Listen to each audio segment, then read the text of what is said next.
Welcome to the Startup Espresso. I'm Hall T. Martin, the host of the show, where we talk about raising funding for your startup and the time it takes to have an espresso. I hope you enjoy this episode.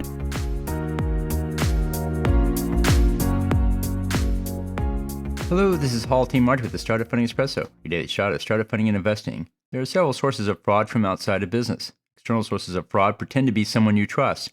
They create a sense of urgency and then demand payments. Here's a list of common sources of external fraud. Fake invoices. The invoices show services rendered for work that was never done.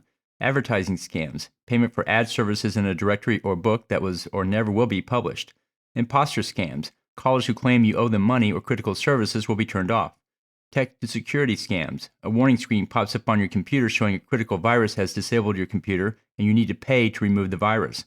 Phishing attacks. Calls or emails requesting personal information such as social security numbers for employees to verify their identity. Ransomware. The company's data files are encrypted and the ransomers demand payment to unlock the company's data. Business coaching scams. The scammer promises to provide business training and services but never delivers. Train your employees on how to recognize this type of fraud. Thank you for joining us for the Startup Funding Espresso, where we help startups and investors connect for funding. Let's go start listening to today.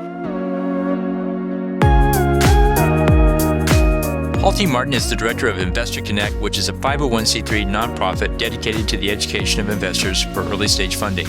All opinions expressed by Hall and podcast guests are solely their own opinions and do not reflect the opinion of Investor Connect. This podcast is for informational purposes only and should not be relied upon as a basis for investment decisions.